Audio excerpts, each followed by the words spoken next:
All right, guys, we're making some good progress. You guys saw the delays that we had with needing to get some parts. Parts are ordered. We're shifting a little bit, so we're moving away from engine. We decided to focus on suspension because we have all the parts here for that. So Jacob is going to disconnect the battery because apparently that's important if you're going to be messing with the alternator and starter. And since he's disconnecting the alternator, we figured, we like him, we're not going to shock him. So we're going to let him go ahead and disconnect the battery. We'll get these front struts out. We'll get the Pedders coilovers installed.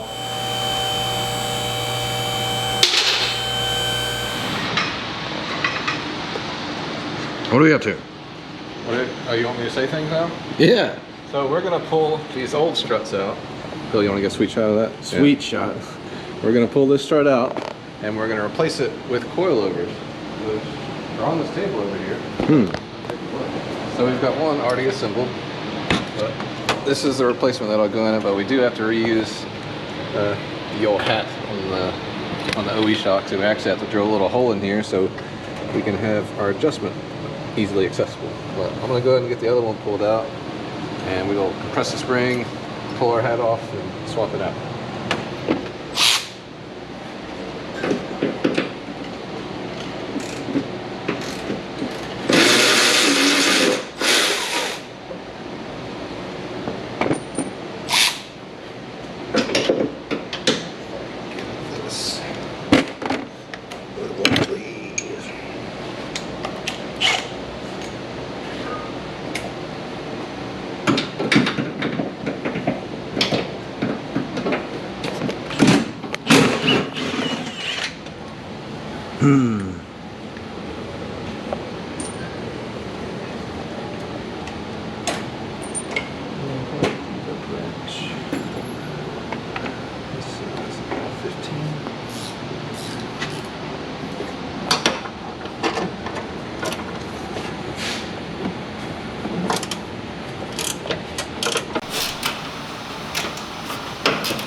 There you go. Oh, it's a strut. And that's the old one. Yes, this is the old one. It's going to be replaced by much lower and much stiffer. And red. Very red. Yes. So now I'm compressing the spring. I've already run this compressor down tight. That relieves pressure off the top hat. So if you just zip this nut off without compressing the spring, the whole thing will go. They're dangerous. You got to be careful. I am liking this spring compressor though. This is a lot beefier than the ones I used that have this like the hooks on them. And this one actually says in the instructions it's okay to use with an impact. So, worked well so far.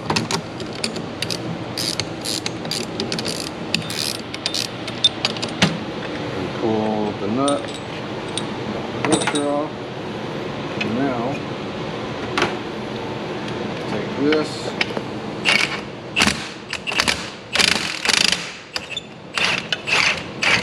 There we go. Just like socks on a cat. And this is the only piece we're going to reuse. The rest of this. So now we got to take right around here.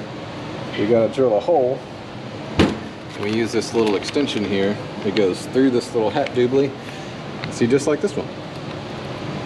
But the adjuster is actually right here. So normally it'd be covered by that. The extension goes through this and clips onto that, so you have your adjustment.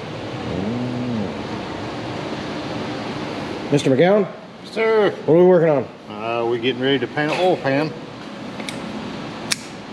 Nice.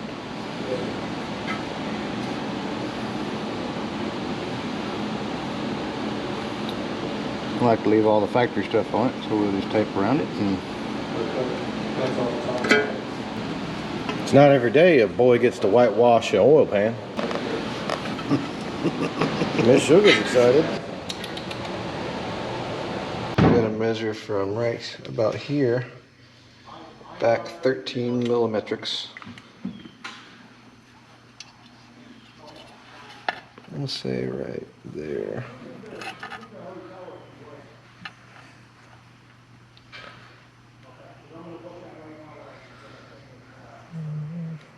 Come back a little bit. Let's see. That's 10, that's 1, 2, 3.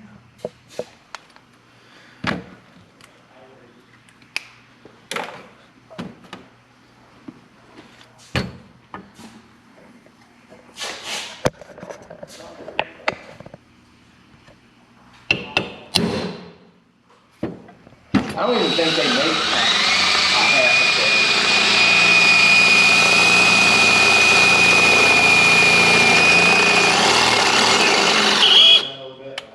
It's on the that O-ring stuff. Yeah. Okay. Now, if this was an SP drill, I wouldn't have that problem. Did you say if that was an SP drill, you would have it? I wouldn't have that problem. Yeah, you wouldn't have that problem if it was an SP drill.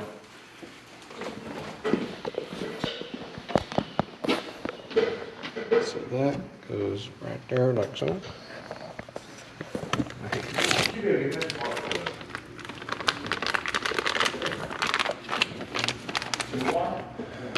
So the stock is a 1 bar. Because that's all it reads. Yeah, like CEAS. Yeah, there's a bug in there. Spider eggs. Oh, there's a live spider. Get it, Bill. Careful, Jacob. Where is it? Almost died. It's that big.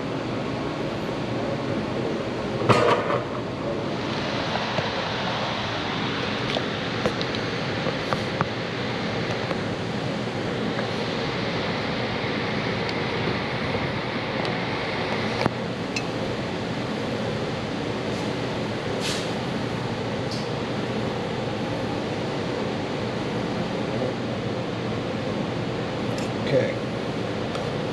That.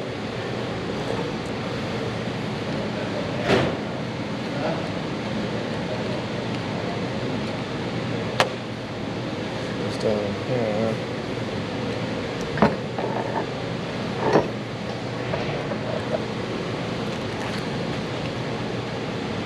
Just go ahead.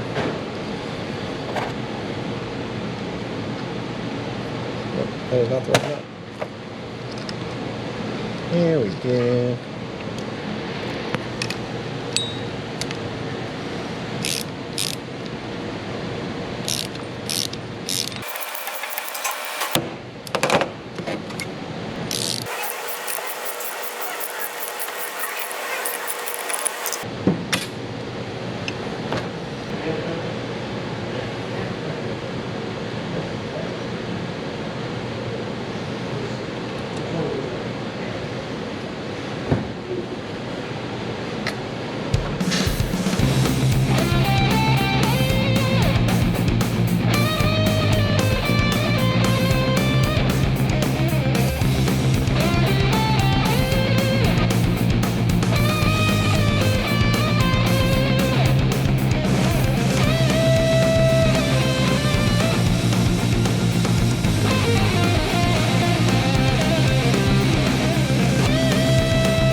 Hold it up on the controller right now. There we go. Progress building. All right. One down. We got one sweet ass coilover in. Actually, I gotta tighten that last one. So this doing a timing cover. This is what it looks like when you don't knock the burrs off. And so we sanded all the burrs off of this one, and it'll be a whole lot better finish. So we're gonna redo that. Well, we got a freshly painted oil pan, a little sticky, a little wet, but it'll be all right. That's nice, right? Thank you, thank you. Lee, how come you don't get somebody that knows what they're doing every time? Now we're pulling the rear calipers. We're gonna go ahead and sand those down and paint those as well. See if we can make those look as good as the valve cover in the oil pan.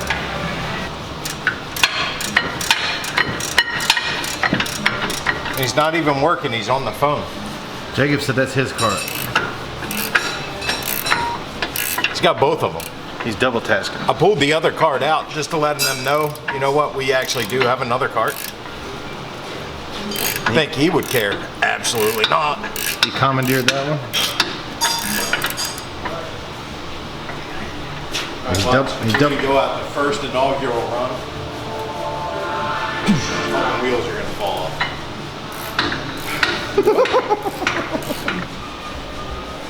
That's a pretty nifty light set you got there, Lee. Where do you get those at? Get those at sptoolsusa.com or your local SP Tools dealer. They can also be found at Advanced Auto Parts and AutoZone.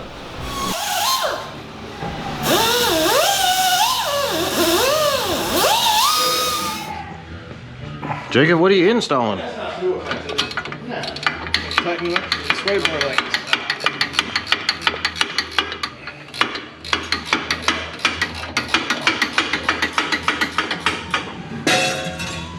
They didn't really have anything else. That and light lithium grease should work fine. What did you do? White lithium grease? Yeah, on the bushings. And went with the middle hole on the links. I guess we can adjust that later if we want to. I just want to leave it in the middle. Yeah, might as well. That's good, so let's put it in.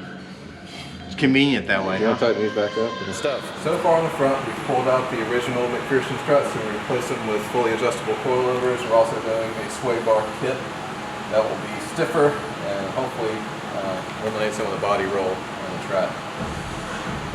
Almost got it buttoned up. All I got to do is really tighten the sway bar links and tighten the sway bar bushing brackets and we're done.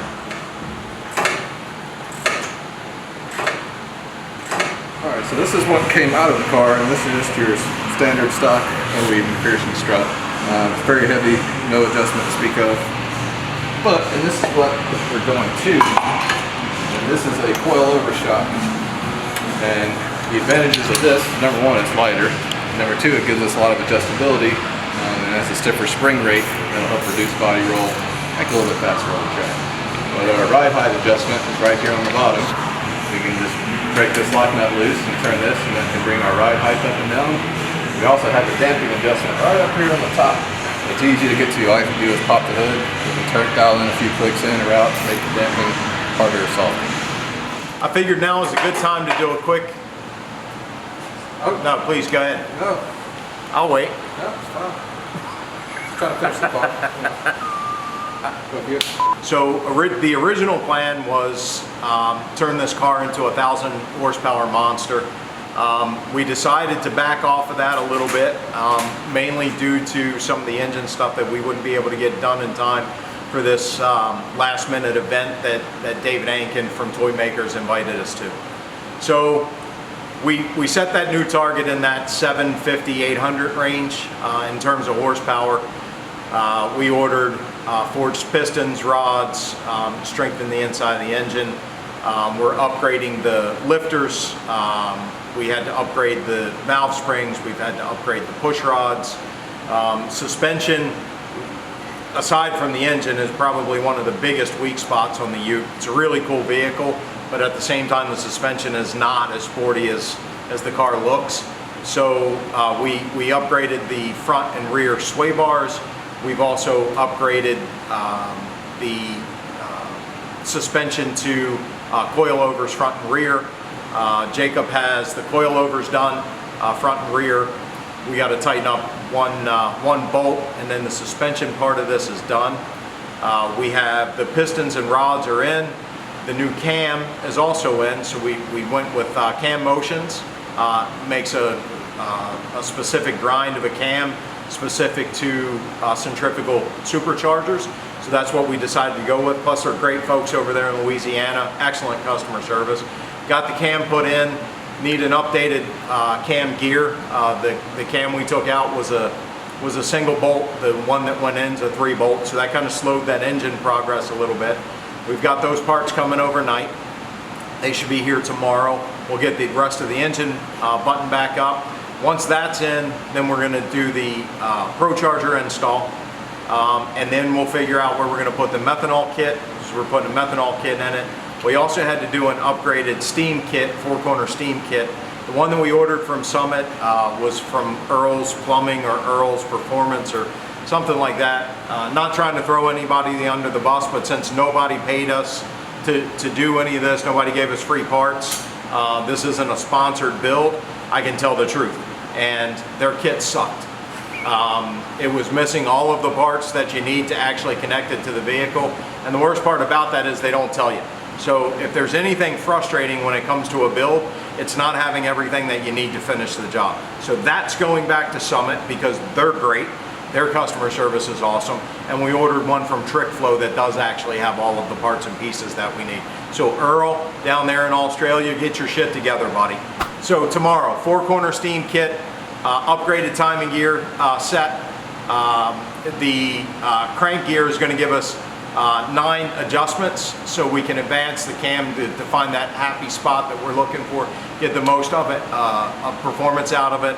We also are upgrading the map sensor to a 3-bar LS9 map sensor so that we can, take full advantage of the wideband O2s and everything else. So lots more stuff to come, but in 4 days we have gotten the suspension done. Completely forgot to mention the exhaust. So day 1 of the build was getting the exhaust done. So that's long tube headers and 3-inch exhaust all the way back.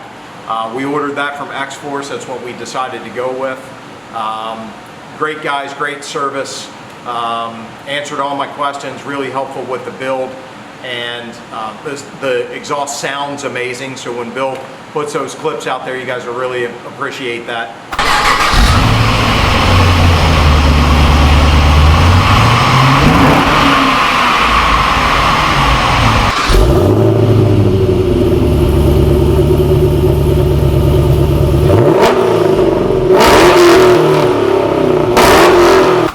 Really happy with the way that turned out. And so once we get all this back together, get the engine back in, we're really excited. Hopefully in the next few days we'll be able to do the final reveal and hear this thing run.